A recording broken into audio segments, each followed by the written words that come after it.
ఒక సేవకుడికి రాణిగారికి మధ్య జరిగిన సంభాషణ. సేవకుడు: ఈ పాటికి రాజుగారు రెచ్చిపోయి యుద్ధం చేస్తుంటారు కదా మహారాణి గారు అన్నాడు.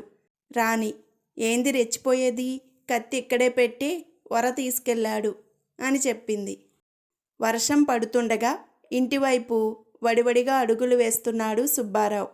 ఇంతలో అక్కడే ఆగిపో, నీ ముందున్న చెట్టు పడబోతోంది అంటూ ఎవరో అరిచినట్టు అనిపించి ఆగిపోయాడు. వెనక చూస్తే ఎవరూ లేరు. కానీ నిజంగానే చెట్టు పడిపోయింది. ఆశ్చర్యపోతూనే ఇంటికి వెళ్లేందుకు ఆటోలో ఎక్కబోయాడు. వద్దు, ఎక్కకు, ఆ ఆటో యాక్సిడెంట్ అవుతుంది అని వినిపించి ఆగిపోయాడు. ఇంతలో ఒక వ్యక్తి ఆ ఆటోలో ఎక్కారు.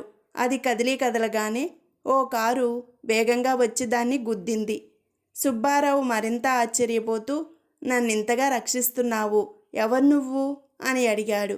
నేను అశరీరవాణిని అంటూ సమాధానం వచ్చింది.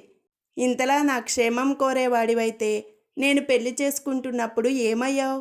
వచ్చి రక్షించాలని తెలియదా అంటూ కోపంగా అరిచాడు సుబ్బారావు. ఇద్దరు స్నేహితుల మధ్య సంభాషణ. హలో వెంకట్రావు, బాగున్నావా అని అడిగాడు అప్పారావు. అస్సలు బాగాలేన్రా అన్నాడు వెంకట్రావు. అదేంట్రా అలా అంటావు అని అడిగాడు అప్పారావు. అవును, ఓ 10,000 ఉంటే పడై, కావలసినవన్నీ కొనుక్కొని హాయిగా ఉంటా. అప్పుడు అడుగు, నీ ప్రశ్నకు సమాధానం చెబుతాను. ఇద్దరు తాగుబోతులు ఇలా మాట్లాడుకుంటున్నారు. మొదటివాడు, నాకు కాజల్, అనుష్క కనిపిస్తున్నారు అన్నాడు. రెండోవాడు, నాకు అట్లకాడ పట్టుకొని మా ఆవిడ కనిపిస్తోంది అన్నాడు. భార్యాభర్తల మధ్య సంభాషణ. భార్య: ఏమండి, ఆ ముష్టివాడిని మన వీధిలోకి రాకుండా చూడండి అన్నది భర్తతో. భర్త: ఏమైంది, వాడేం చేశాడు అని అడిగాడు భార్యని. భార్య: మొన్న మధ్యాహ్నం భిక్షమడిగితే అన్నం కూర వేశాను అని చెప్పింది. భర్త: అయితే ఏమైందేమిటి అని అడిగాడు.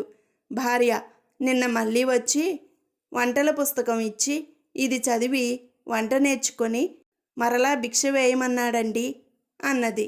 భర్త: శబాష్, నేను చేయలేని పని వాడు చేశాడన్నమాట అన్నాడు. అంతే, భర్త ఐసీయూలో ఉన్నాడు.